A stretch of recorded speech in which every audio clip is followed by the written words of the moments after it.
세세 후손처럼 살고 있습니까? 세세 후손처럼 살고 있습니까? 창세기 4장과 5장에는 두 가지 족보가 나옵니다.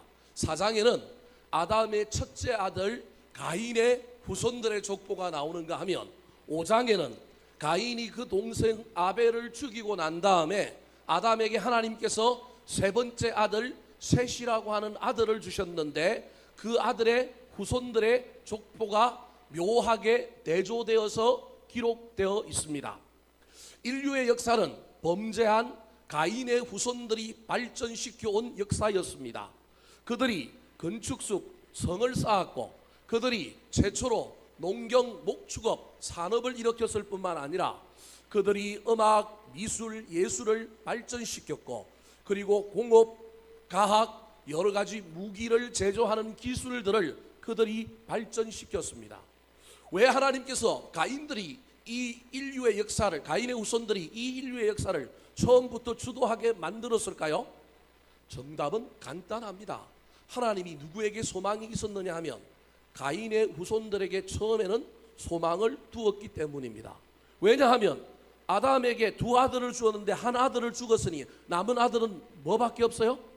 가인 하나밖에 없으니 비록 그가 동생을 죽이고 범죄했지만 하나님은 완벽한 인간을 찾으시는 분이 아니라 죄인을 의인되게 만드시고 돌이켜 회개하면 그를 받아서 인류 역사를 주도하며 나가게 만들려고 가인에게 하나님께서 일반 은총을 주셨기 때문에 가인의 후손들이 역사를 이끌어가는 과학 문명, 인류 발달에 필요한 모든 것들을 만들며 나갔던 것입니다. 여러분, 그래서 가인이 유리방황하며 도망다닐 때 하나님께서 그가 죽지 않게 만들려고 이마에 표를 해 주었는데 그 표를 보고도 사람이 가인을 죽이면 그 벌이 몇 배라고요? 7배다. 그 말은 가인을 죽이라는 얘기예요? 죽이지 말라는 얘기예요? 죽이지 말라. 하나님의 놀라운 은혜와 사랑이 있는 거예요. 하나님이 이렇게 약자의 편입니다. 하나님은 죄인들의 편입니다. 의인들을 들어 쓰시는 분이 아니라 죄인들을 들어 쓰시기를 원하셨던 것입니다. 여러분 보십시오. 아담이 범죄하여 에덴 동산에서 쫓겨났을 때도 하나님은 그 아담을 그냥 내보내시지 않고 양을 잡아서 피를 흘리고 그 가죽을 벗겨서 추울까봐 가죽옷을 입혀 보냈습니다. 오늘날 동물을 식용으로 사용하고 동물을 지배하며 사는 이 시대에 양 한 마리가 죽는 것이 아무 일도 아닌 것처럼 보이지만 그 시절에 하나님께서는 천지 만물을 만드시고 모든 생물을 관장하시는 우리 하나님이 최초로 피를 보고 생명 하나를 죽여서 또 다른 생명인 아담을 위하여 가죽옷을 지어 만들어 입힌 것은 대단한 사랑이요 희생이었다고 할 수 있습니다.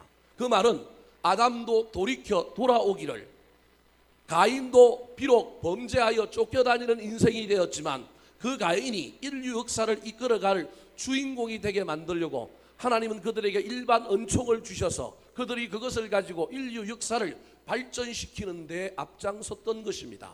근데 문제는 그랬으면 가인이 돌아와야 되는데 하나님의 이 놀라운 계획과 은혜를 깨닫고 후손들을 낳고 살아가면서 그가 돌이켜서 하나님, 제가 잘못했습니다. 제가 교만했습니다. 제가 범죄했습니다.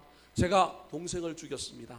제가 동생 목까지 열심히 살겠습니다. 용서하여 주십시오라고 돌아왔으면 인류 역사는 아마 아무런 문제가 없을 터인데 그들이 회개하고 돌이키지 않을 뿐만 아니라 하나님이 주셨던 일반 은총을 가지고 그들이 그 모든 인류 역사를 진행하며 발전시키며 나아갈 때 점점 그 모든 것을 하나님과 반대되는 데 쓰기 시작했습니다. 성을 건축했습니다. 그리고 하나님과 단절시키기 시작했습니다. 산업을 발달시켜서 자기들 힘으로 먹고 사는 문제를 해결하면서 하나님의 도움을 받아 사는 것이 아니라 내 힘으로 삽니다. 그렇게 공표하며 나아갔습니다. 영혼 깊은 곳에서 하나님과 단절됨으로 말미암아 올라오는 이 타는 목마름, 이 고독, 이 외로움을 해결하려면 하나님께 돌아가서 하나님이 내 뿌리입니다, 하나님이 내 근원입니다 이래야 되는데 그렇지 않고 그것을 대체할 음악, 미술, 예술을 만들었습니다. 그런데 그것은 궁극적으로 자기들의 쾌락을 만족시키고 쾌락주의로 나가는데 길을 열어놓았습니다. 그래서 최초로 또 다른 부인을 두게 되었을 뿐만 아니라 마침내 이 가인의 후손 중에 가장 강력했던 가인의 7대 손 라멕이라고 하는 사람은 그가 하나님 자리에 올라가서 생명을 죽였습니다. 죽일 만한 이유가 있어서 죽인 것이 아니라 내 감정을 상하게 했다고, 나한테 작은 상처를 입혔다고 사람을 죽였습니다. 심지어 어린 소년을 어른이 죽였습니다. 살인은 인간이 할 수 있는 것이 아닙니다. 생명을 만드신 분 하나님만이 생명의 주권자가 되십니다. 그런데 이 라멕은 하나님 자리에 자기를 올려놓았습니다. 하나님이 모든 은혜를 주었는데 점점 그 은혜와 그 기술과 그 발달된 걸 가지고 하나님과 멀리 가는 데로 가버렸단 말이에요. 그랬더니 하나님께서 기다리고 지치셔서 가인의 후손들로는 이 세계를 경영할 수 없겠다. 더 이상 가인의 후손들에게서는 소망이 없다.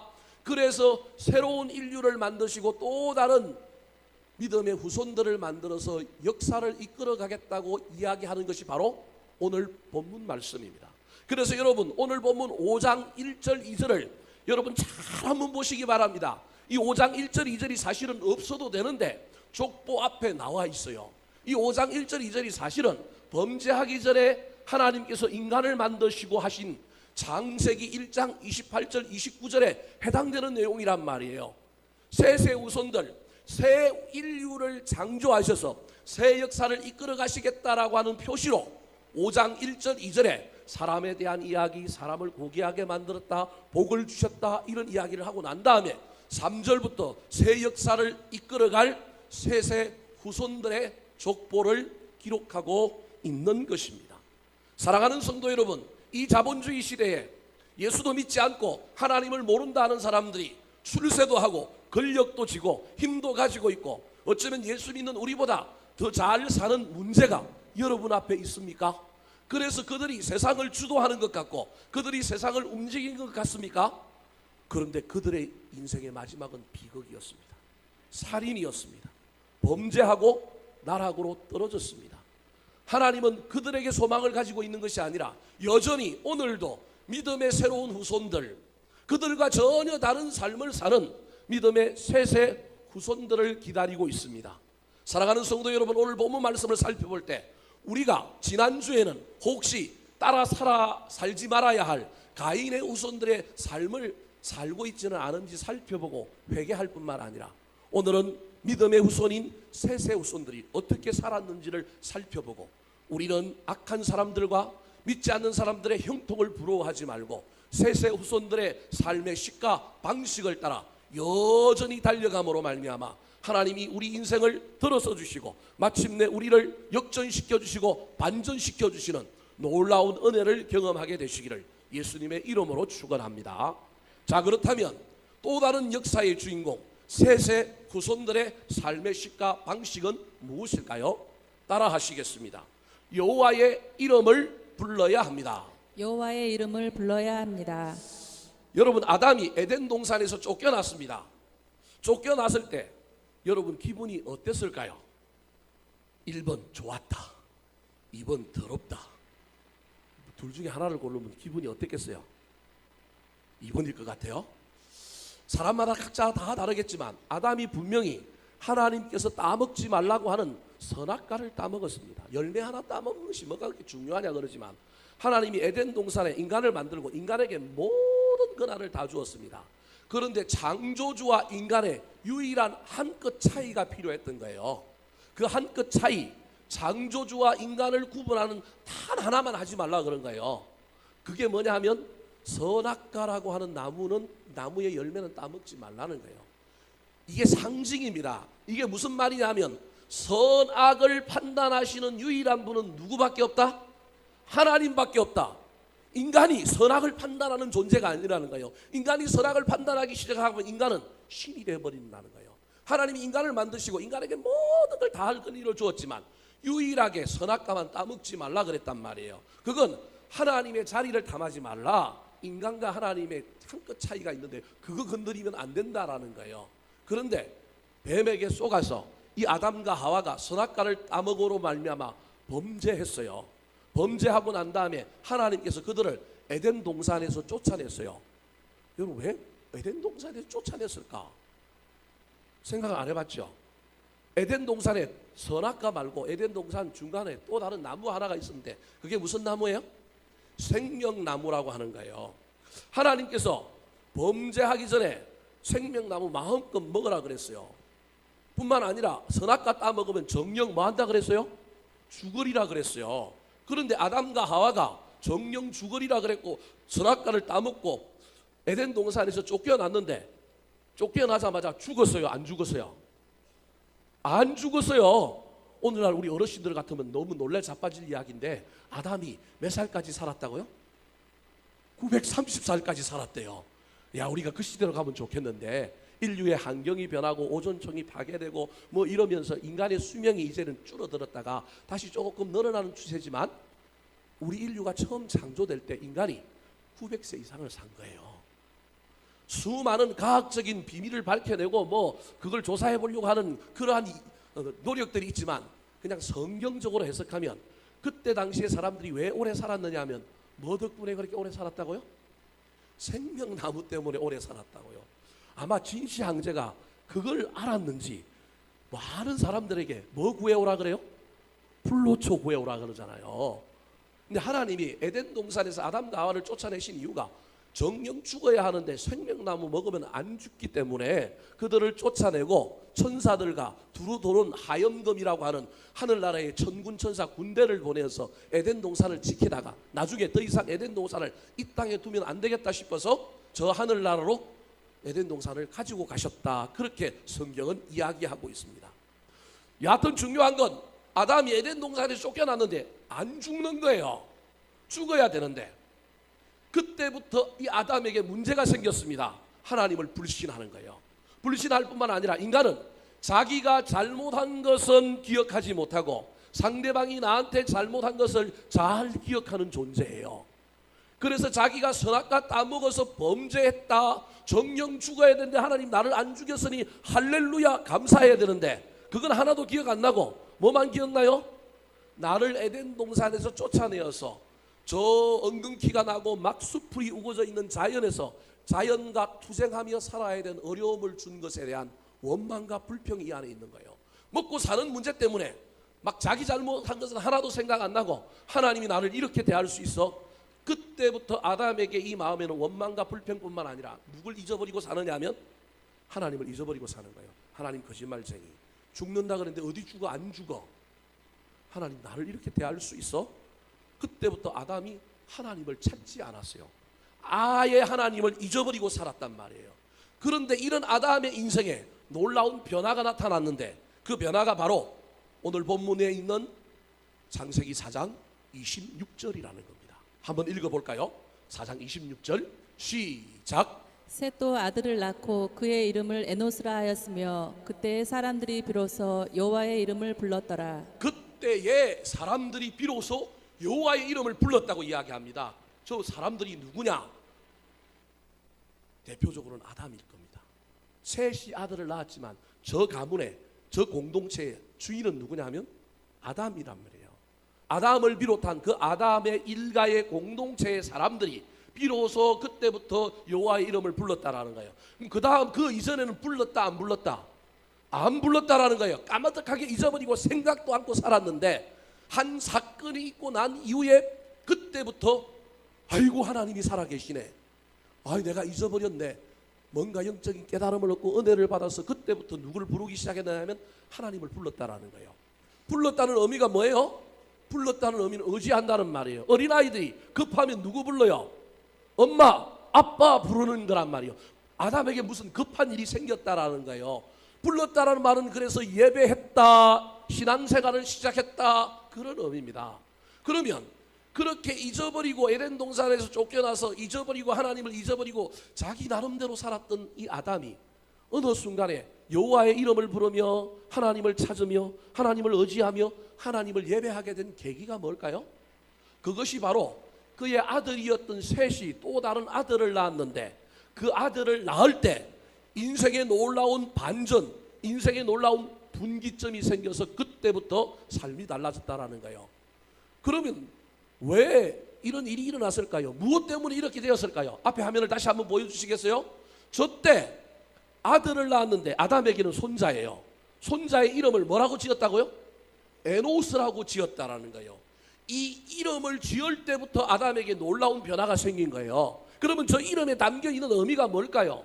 에노스라고 하는 것의 이름의 뜻은 사람이라고 하는 뜻이에요. 첫 번째로는. 두 번째로는 죽음이라고 하는 뜻이에요. 세 번째로는 연약함이라고 하는 뜻을 갖고 있는 거예요.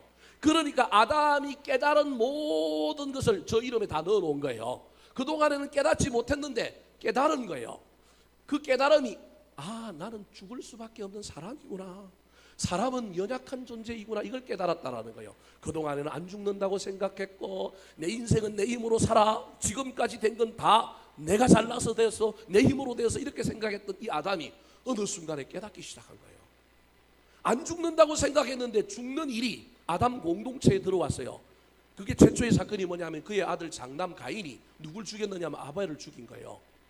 하나님이 죽는다 그랬는데 하나님은 우리를 안 죽였는데 누가 누구를 죽였어요? 사람이 사람을 죽이는 놀라운 일을 통하여 죽음의 공포가 누구에게 밀려왔느냐 하면 아담에게 밀려온 거예요. 죽을 수도 있겠네. 근데 나이가 들어가는 거예요. 나이가 들어가니 기력이 약해지고 불편한 것이 많으니 그때 인간의 머릿속에 뭐가 찾아와요? 죽음의 공포가 찾아오는 거예요. 죽음이 찾아오는 거예요. 그때 하나님께서 에덴 동산에서 하셨던 놀라운 말씀이 생각난 거예요. 정녕 말이라 죽으리라. 인간은 죽는 존재이구나. 인간이 이렇게 연약한 존재이구나. 나는 내 힘으로 살아왔는데 내 인생이 내 힘으로 된 줄 알았는데 그게 아니구나.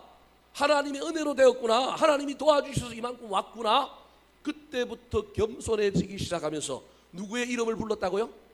여호와의 이름을 부르면서 다시 주님께 나아가 주님, 제가 죄인입니다. 하나님 용서해 주십시오. 제가 교만했습니다. 다시 주님을 의뢰하며 나아갑니다. 앞으로 내 인생 주님의 도우심과 은혜를 받아 살겠습니다. 그러면서 하나님께 예배하는 삶을 살았다라는 것입니다.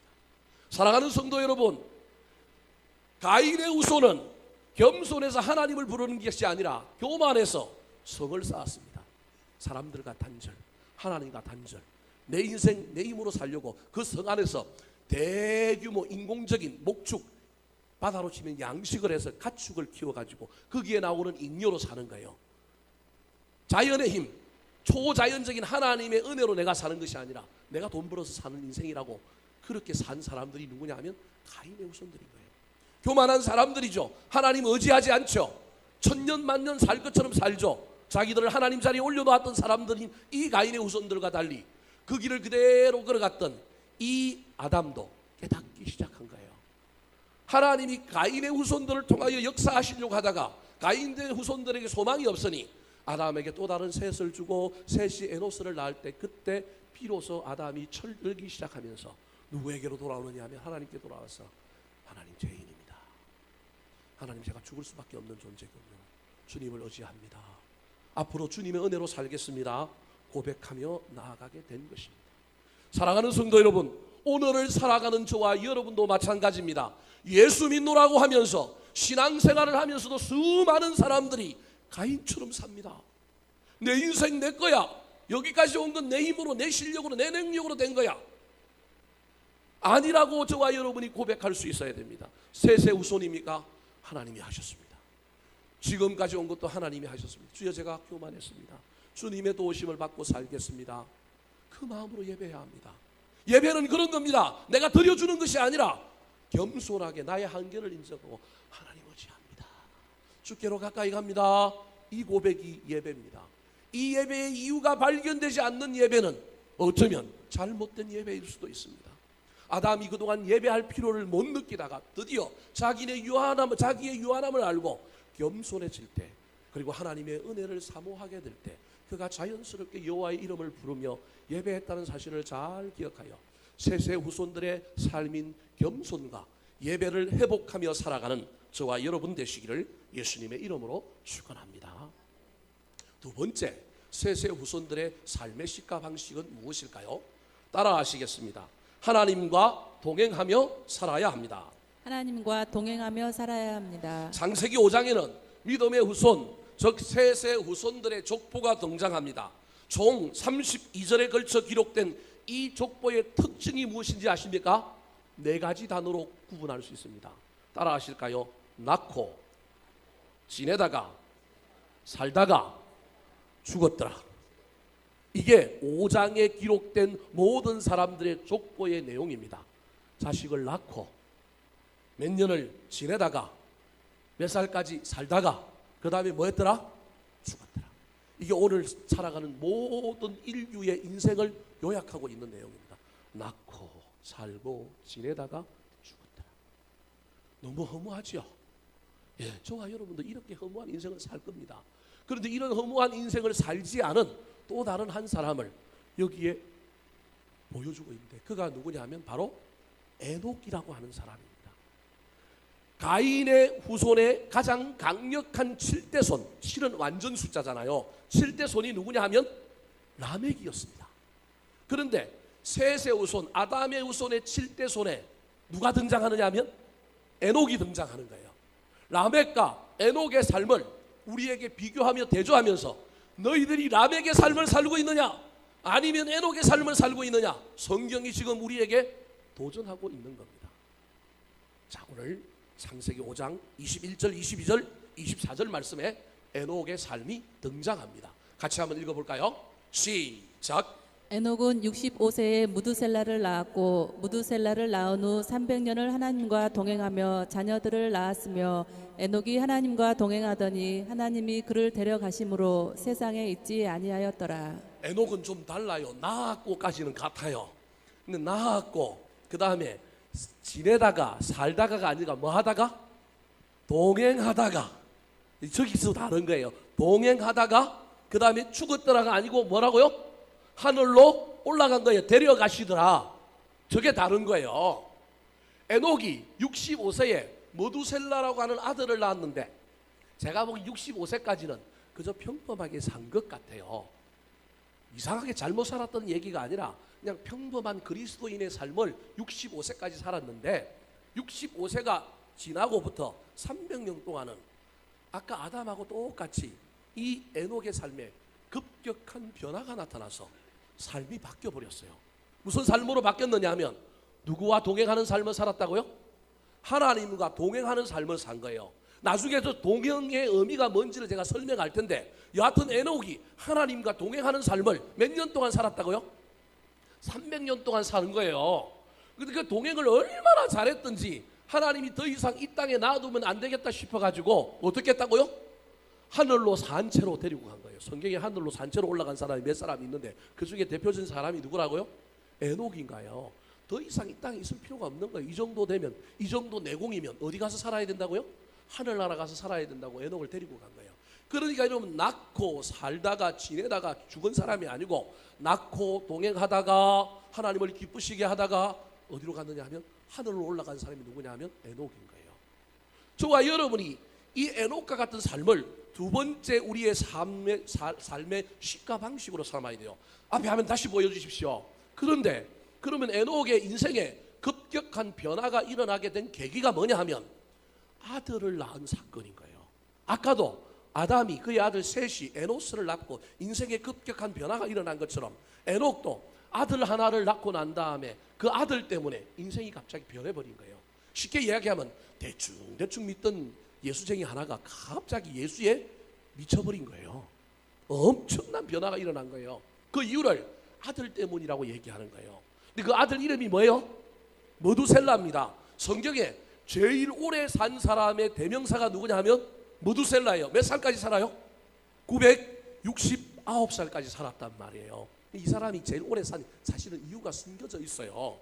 머두셀라를 낳고 왜 에녹이 이렇게 갑자기 인생이 하나님과 동행하는 삶으로 바뀌었느냐 하면 머두셀라라고 하는 그 아들의 이름에 엄청난 뜻이 숨겨져 있기 때문에 그래요. 머두셀라의 이름의 뜻이 뭐냐 하면 심판이라고 하는 뜻이 있습니다. 좀 더 풀어서 얘기하면 머두셀라가 죽으면 세상에 심판이 온다, 그런 뜻을 갖고 있는 거예요. 그러니까 하나님께서 머두셀라를 주셨는데 머두셀라의 이름을 통하여 머두셀라가 죽는 날 뭐가 온다고요? 심판이 온다라는 거예요. 그래서 하나님이 인간을 사랑하시기 때문에 심판을 늦추시려고, 심판을 안 하려고 하고 뭐 이런 게 아니고 안 하고 기다리다가 나중에 어쩔 수 없이 하려고 하나님께서 그 심판을 미루기 위하여 머두셀라를 가장 오래 살게 했다는 거예요. 기다리다가 안 돼서 하나님께서 머두셀라가 죽어요. 머두셀라가 죽는 날이 노아라고 하는 사람이 600세 되는 날이에요. 나이를 계산해 보면 머두셀라가 969살에 노아는 600살이에요. 노아 600살에 무슨 일이 벌어져요?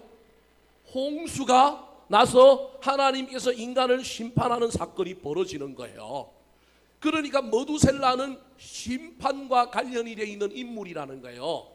이걸 영적인 민감성을 가지고 누가 알았느냐 하면 에녹이 안 거예요. 여러분, 우리 하나님은 자기 나름대로 인류를 향한 계획을 정하시고 난 다음에 그걸 숨겨두고 있다가 갑자기 이렇게 하시는 분이 아니에요. 하나님은 예수 그리스도를 계획하고 구약에서부터 예언하고 있잖아요. 알려주고 있잖아요. 오늘날도 하나님은 인간이 죽으면 천국 갔고 지옥 간다, 최후 심판이 있다, 하나님의 계획인데 우리 하나님은 자기가 비밀이라고 하면서 또 이걸 어떻게 해요? 다 까발려요. 우리 하나님 참 이상해. 다 까발려도 믿어요, 안 믿어요? 안 믿는 사람은 안 믿는다니까요. 우리 하나님은 계획하시지만 그 계획을 알려주시는 분이에요. 마찬가지로 하나님께서 소돔과 고모라라고 하는 성을 멸망하기 전에 그 성에 대한 비밀한 계획을 누구한테 알려줘요? 아브라함에게 알려주잖아요. 그래서 아브라함이 아니 되옵니다. 길을 가로막고 하나님, 그래도 저 성에 의인 50명이라도 있으면 그거 너무 안 되지 않습니까? 그 50명을 봐서라도 멸하지 말아 주십시오. 아무리 세어봐도 50명이 안 되거든요. 그러니까 또 2차 협상에 들어가잖아요. 45명 그래도 안 되니까 아브라함이 40명 그래도 안 되니까 30명 20명 마지막 몇 명까지 내려가요? 10명이라도 있으면 그 10명을 보시고 그 성을 멸하지 마십시오. 우리 하나님은 계획을 알려주시는 분이에요. 마찬가지로 하나님께서 인류가 가인의 후손들에 의하여 하나님이 일반 은총을 주고 그들이 돌이키고 그들이 돌아오기를 기다렸는데 돌아와요, 안 돌아와요? 안 돌아와요. 가인이 누굴 본받았겠어요? 아담을 본받았지. 아담이 안 돌아온 것처럼 가인도 그 밑에서 아버지를 그대로 보고 배운 거예요. 그래서 나중에 쫓겨나고 난 다음에 여전히 그 삶을 그 후손들에게 물려주고 산 거예요.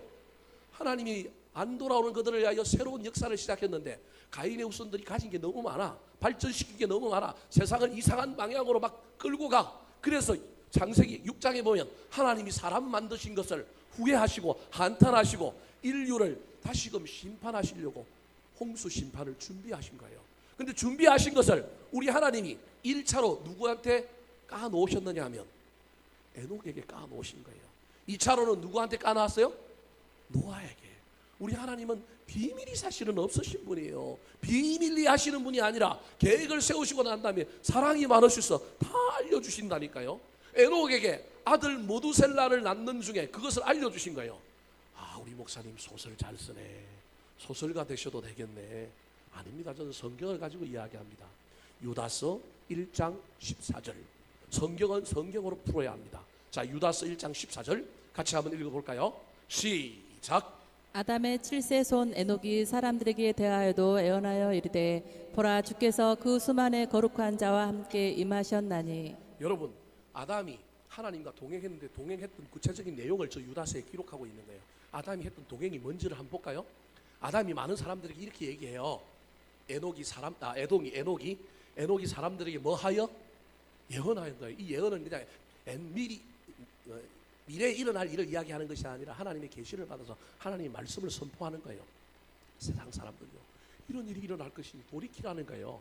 지금 에녹이 300년 동안 사실은 일하고 다닌 거예요. 보십시오. 예언을 했는데 어떤 예언을 해요? 보라 주께서 그 수많은 거룩한 자와 함께 뭐 하셨으니? 임하셨으니. 에녹이 환상을 보았는데 하나님께서 인류를 멸하실 일들을 보여주신 거예요. 그래서 그 환상을 보고 그 환상을 가지고 에녹이 300년 동안 하나님과 동행하면서 세상 사람들에게 막 회개하라고 세상 사람들에게 막 전파하며 다녔던 이야기를 유다서에 저렇게 기록해 놓고 있는 거예요. 자, 15절 말씀 같이 한번 읽어볼까요? 시작. 이는 뭇 사람을 심판하사 모든 경건치 않은 자의 경건치 않게 행한 모든 경건치 않은 일과 또 경건치 않은 죄에 내 주께 거스려 모든 강팍한 말을 인하여 저희를 정죄하려 하심이라 하였느니라. 이는 하나님이 수많은 천사들과 함께 나타나신 것은 뭘 하려고 나타나셨느냐 하면 뭐 하려고요? 무 사람을 심판하려고 하셨다라는 거예요. 그럼 어떤 사람을 심판하느냐 하면 저 말이 좀 어려운데 그냥 노란 글씨만 읽으면 모든 경건치 않은 일을 하는 사람들, 경건하지 않은 사람들 뿐만 아니라 주께 거스려서 모든 강팍한 말을 하는 사람, 하나님 없다, 하나님 이상하다, 그런 말하는 모든 사람들을 정죄하고 심판하려고 무천사들을 이끌고 환상 중에 에녹에게 나타나서 하나님이 보여주셨다는 거예요. 그리고 이 일은 실제로 일어날 일이다. 그래서 에녹이 그것을 300년 동안 뭐 하고 다녔다고요? 예언하고 다녔다니까요. 이게 하나님과 동행한 에녹의 삶입니다. 에녹이 이때 삶이 바뀐 거예요. 아들 때문에, 아들 이름에 끼어있는 하나님의 놀라운 섭리를 깨닫고 하나님과 동행하는 삶을 산 사람이 누구냐면 에녹입니다. 우리는 이 에녹이 동행했던 이 동행을 시간적으로, 공간적으로 24시간 같은 장소에 함께 있는 것으로 이해합니다. 그러면 이제 우리가 저와 여러분이 일상생활을 할 필요 없이 24시간 교회 나와야 되고 맨날 하나님만 따라야 되고 돈 버는 일도 막 아이들 양육하는 거 내팽겨치고 그냥 강신도가 되어서 그냥 교회 와갖고 맨날 예배만 드리고 막 24시간 금식하고 그래야 될까요? 그게 동행일까요? 아닙니다. 하나님이 말하는 동행은 그런 것이 아닙니다. 이 동행을 히브리서 11장 5절에 다시 설명하고 있어요. 에녹이 어떤 동행을 했는지 살펴볼까요? 아까 제가 예언했다 그랬는데 어떤 예언을 또 했는지 한번 살펴볼까요? 자, 5절 말씀 시작. 믿음으로 에녹은 죽음을 보지 않고 옮기웠으니 하나님이 저를 옮기심으로 다시 보이지 아니하니라. 저는 옮기우기 전에 하나님을 기쁘시게 하는 자라 하는 증거를 받았느니라. 자, 히브리서 11장은 믿음장입니다. 그 믿음의 대표적인 인물을 에녹을 들면서 에녹이 하나님과 동행했는데 그 동행의 내용이 무엇인지를 분명히 밝히는데 5절 마지막에 보니까 뭐라고 얘기하고 있어요? 하나님을 기쁘시게 하는 자라 하는 뭘 받았느니라? 증거를 받았느니라. 그러니까 에녹의 동행은 시간과 공간 속에서 같은 장소 24시간 하나님과 함께 있는 동행이 아니라 누굴 기쁘시게 하는 거라고요? 하나님을 기쁘시게 하는 삶이 동행이라는 거예요. 그러면 하나님을 기쁘시게 하는 것이 뭘까? 자, 6절 말씀 같이 읽겠습니다. 6절입니다. 시작. 믿음이 없이는 기쁘시게 못하나니 하나님께 나아가는 자는 반드시 그가 계신 것과 또한 그가 자기를 찾는 자들에게 상 주시는 이심을 믿어야 할지니라. 히브리서 11장 1절과 2절에는 믿음의 정의를 우리에게 이야기하고 있습니다. 믿음은 바라는 것들의 실상이요 보지 못하는 것들의 정근이라 그래요. 그게 믿음의 정의예요. 그래놓고 11장 6절에 믿음의 정의를 좀 더 구체적으로 이야기하는 거예요. 믿음은 다른 것이 아니라 믿음이 없이는 하나님을 기쁘시게 못하나니, 이 말을 거꾸로 바꾸면 믿음은 뭐가 믿음이라고요? 하나님을 기쁘시게 하는 게 믿음이라니까요. 여러분, 라멕이라고 하는 가인의 후손은 누구를 기쁘게 하기 위하여 살았어요? 자기를 기쁘게 하기 위하여 살았어요. 쾌락을 쫓는 인물이 되었단 말이에요. 그런데 셋의 후손 7대 손 에녹은 누구를 기쁘시게 해요? 하나님을 기쁘시게 해요. 이게 저와 여러분의 삶을 살아가야 될 삶의 내용입니다. 우리도 인간인지라 무엇을 가짐으로, 무엇을 누림으로, 출세함으로 우리가 기뻐할 수 있어요. 그 기쁨을 없다고 얘기하는 게 아닙니다. 있어야 합니다. 근데 거기에 더하여 내 삶에서 흘러 넘쳐서 사람들을 기쁘게 함으로, 하나님을 기쁘게 함으로 또 찾아오는 기쁨, 믿음의 기쁨, 기쁘시게 하는 믿음이 저와 여러분에게 조화를 이루어야 하는 겁니다. 라멕에게는 이 기쁨이 없었는데 누구에게는 있느냐 하면 에녹에게는 이 기쁨이 있는 거예요. 이 기쁨이 동행하는 삶의 핵심인 거예요. 그러면 어떻게 하나님을 기쁘게 했을까요? 세 가지가 나옵니다. 첫 번째, 하나님께 뭐함으로? 나아감으로 하나님을 기쁘시게 했어요. 그러니까 하나님께 나아가는 기쁨이 믿음이에요. 하나님께 나아가는 믿음이 하나님을 기쁘시게 하는 믿음이라니까. 두 번째가 뭐라고요? 그가 계신 것과 어떤 고난과 환난 속에서도 하나님께 나아가야 하고, 어떤 고난과 환난과 문제 속에서도 누가 살아계시다? 하나님이 살아계시다. 하나님이 나를 만드셨고 하나님이 살아계시니 나도 살아갈 이유가 있다. 나도 살아갈 필요가 있다. 하나님이 살아계시니 내 인생은 역전시켜 주실 것이다. 하나님께서 합력하여 선을 이루어 주실 것이다. 그걸 믿으면 누가 기뻐한다고요? 하나님이 기뻐한다는 거예요. 그게 믿음이라는 거예요. 믿음이 어렵지가 않아요. 하나님께 나아가는 것, 하나님이 살아계신다는 것. 마지막이 뭐예요? 자기를 찾는 자들에게 상 주시는 이심을 믿는 거예요. 이게 믿음이라니까요. 이게 하나님을 기쁘시게 했다라는 거예요. 그래서 에녹은 하나님과 동행하는 삶을 살았습니다. 사랑하는 성도 여러분, 지금 저와 여러분은 무엇과 동행하고 있습니까? 동행하는 것을 섬깁니다. 하나님과 동행하는 사람은 하나님을 섬깁니다. 혹시 돈과 동행하고 있습니까? 출세와 동행하고 있지는 않습니까? 무엇과 동행하는지를 잘 살펴보시기 바랍니다. 동행하는 것을 기쁘시게 하시기 바랍니다. 세상이 주는 기쁨 말고, 내가 소유한 기쁨 말고, 이 기쁨을 흘러흘러 넘쳐보냄으로 말미암아 또 우리 하나님이 기뻐하시고 사람들이 기뻐하는 것으로 통하여, 아, 우리 하나님이 나에게 더 큰 은혜를 주시는구나, 이것을 경험하는 놀라운 삶의 식과 방식을 소유하게 되시기를 예수님의 이름으로 축원합니다. 마지막으로 셋의 후손들의 삶의 식과 방식이 무엇일까요? 따라 하시겠습니다. 다른 사람을 구원하며 살아야 합니다. 다른 사람을 구원하며 살아야 합니다. 셋의 후손들의 족보가 5장에 기록되어 있는데 5장의 마지막 인물이 누구냐 하면 노아의 이야기로 끝이 납니다. 그리고 6장부터 그 노아의 이야기를 좀 더 확대 해석하여 우리에게 보여주고 있습니다. 다르게 이야기하면 셋의 후손들에게서 우리가 배워야 될 중요한 인물들이 있는데 그 중에 마지막 인물이 누구라고요? 노아라는 것입니다. 이 노아가 어떤 인물인지를 평가하고 있는 구절이 있는데 창세기 6장 9절에 나옵니다. 같이 한번 읽어보겠습니다. 시작. 이것이 노아의 족본이라. 노아는 의인이요 당대의 완전한 자라. 그는 하나님과 동행하였으며. 자, 저기에 보니까 노아에 대한 여러 가지 평가가 나오는데 그 중에 주목해야 될 것이 노아가 어떤 삶을 살았느냐 하면 하나님과 동행했다라는 거예요. 이 동행이라는 단어가 누구에게 나왔어요? 에녹에게도 나왔는데 이번엔 누구에게도 나와요? 노아에게도 나온 겁니다. 하나님과 동행한 사람이 에녹만 있었던 것이 아니라 노아도 동행했다라는 거예요. 그런데 노아와 에녹의 동행은 내용과 방향이 좀 달라요. 에녹은 하나님과 관계의 영역에서 동행했습니다. 하나님과 관계의 영역에서 믿음으로 하나님을 기쁘시게 하는 것으로. 그런데 이 에녹과 달리 노아는 사역적으로 하나님과 동행했습니다. 그걸 세상적인 용어로 하면 동업자. 하나님과 함께 사역적으로 동업한 거예요. 하나님이 제일 좋아하는 장사가 있는데 그게 무슨 장사라고요? 사람 장사. 말이 좀 이상해요. 뭐 인신매매 이런 게 아니고요. 사람을 뭐 하는 거? 구원하는 것. 하나님이 이 구원하는 일에 누가 동행했느냐 하면 노아가 동행했다는 말이에요. 여러분 생각해 보십시오. 노아가 480살에 하나님의 놀라운 은혜를 듣고 에녹처럼 뭘 만들기 시작해요? 방주를 만들어요. 480살에. 몇 살에 방주를 완성하느냐 하면 600살에 완성을 해요. 그럼 방주를 몇 년 동안 지어요? 120년 동안 지어요. 그것도 바닷가에서 짓는 것이 아니라 어디서 지어요? 산 꼭대기에서 지어요. 여러분 한번 상상을 해보세요. 노아가 이때 세상 사람들에게 어떤 취급을 받았을까요? 전부 이랬을 거예요. 저 미친놈, 저 또라이. 그냥 또라이도 아니고 핵 또라이. 그죠? 그랬을 거예요. 저 뭐 하는 짓이냐?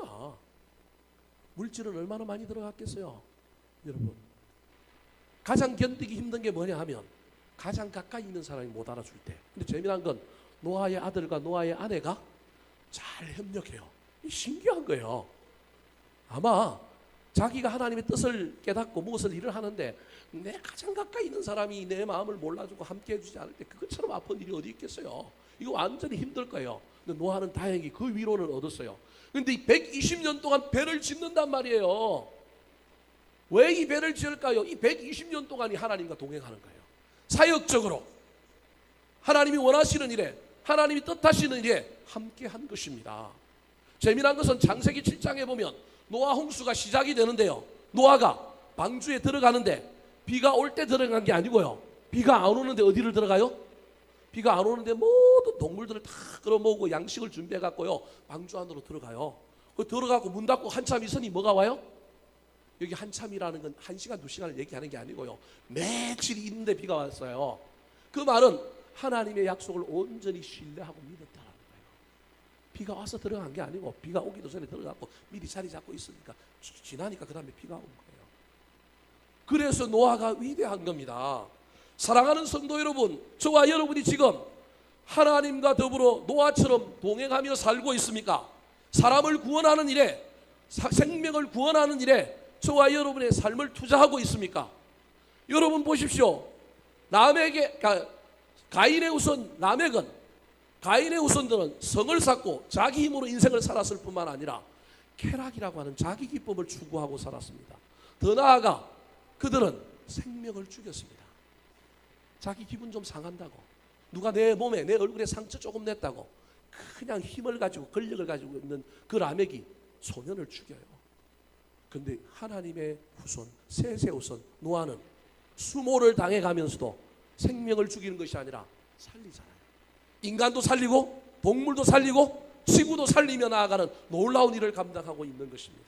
이것이 오늘을 살아가는 저와 여러분의 삶임을 기억하시기 바랍니다. 오늘도 저와 여러분이 내가 한 영혼 구원하리라, 내가 한 생명 구원하리라 결단하시기 바랍니다.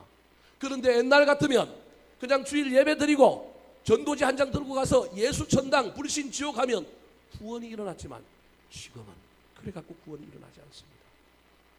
담을 허물어야 돼요. 성을 쌓는 것이 아니라 담을 허물어야 된다니까요.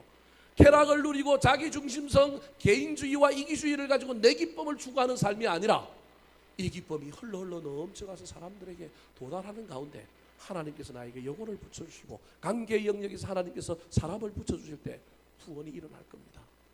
가인의 후손들의 삶으로는 절대 생명을 구원하고 사람을 살 수 없습니다. 가인의 후손의 삶들은 안으로 움켜쥐고 쌓는 거예요. 들어가시는 거예요. 이것을 방해하는 모든 사람들은 내쳐야 하고 싸워야 하고 죽여야 되는 구조입니다. 약육강식이고 경쟁입니다. 그런데 셋의 후손들의 삶은 허물어라, 나누어라, 구원해라, 그것입니다. 삶을 나눌 때, 무엇인가를 나눌 때, 기쁨을 흘러보낼 때 사람을 구원할 수 있다는 사실을 잘 깨닫고 올 한 해가 가기 전에 나도 한 사람, 여러분도 한 사람, 우리 모두 한 사람, 우리의 관계의 영역에서 가인의 후손들의 삶이 아니라 셋의 후손의 삶을 삶으로 영혼을 구원하며 하나님과 동행하게 되시기를 예수님의 이름으로 축원합니다. 한번 따라 하실까요? 셋의 후손들의 삶. 셋의 후손들의 삶. 여호와의 이름을 불러야 합니다. 여호와 이름을 불러야 합니다. 하나님과 동행하며 살아야 합니다. 하나님과 동행하며 살아야 합니다. 다른 사람을 구원하며 살아야 합니다. 다른 사람을 구원하며 살아야 합니다. 기도하겠습니다. 하나님 아버지, 이 땅에 하나님 수많은 사람들이 살아가고 있지만 그 사람들을 두 종류로 나눈다면 가인의 후손들로 사느냐 아니면 믿음의 후손, 셋의 후손으로 사느냐의 문제입니다. 하나님 아버지, 우리가 믿음으로 산다고 하면서 나도 모르는 사이에 가인들의 후손들처럼 담을 쌓습니다. 성을 쌓습니다. 하나님의 도우심이 아니라, 하나님의 은혜가 아니라 내 힘으로 산다고 자랑합니다. 주여 용서하여 주시옵소서. 나의 한계를 깨닫고 겸손히 내가 죄인임을 고백하며 주를 의지하며 주의 은혜와 도움으로 살아가기 위하여 진정으로 우리 주님 앞에 나와 주의 이름을 부르며 예배하는 자가 되게 도와주시옵소서. 하나님과 동행하는 믿음의 주인공이 되게 하여 주시어서 하나님을 기쁘시게 하는 에녹과 같은 믿음을 소유하게 하여 주시옵소서. 하나님을 기쁘시게 하는 것이 아니라, 사람을 이롭게 하는 것이 아니라 쾌락을 쫓아 자기 중심성을 쫓아 나를 기쁘게 하는 쾌락주의의 가인의 후손들의 삶을 살면 반드시 비극을 경험합니다. 주여 도와주시옵소서. 흘러보내게 하여 주시고 하나님 그러할 때 우리 주님께서 예배하여 주시고 붙여주신 사람들을 세우고 살리고 주께로 인도하여 구원하는 아름다운 하나님의 동반자, 동업자가 되게 하여 주시옵소서. 감사드리옵고 우리를 구원하신 예수님의 이름으로 기도하옵나이다. 아멘.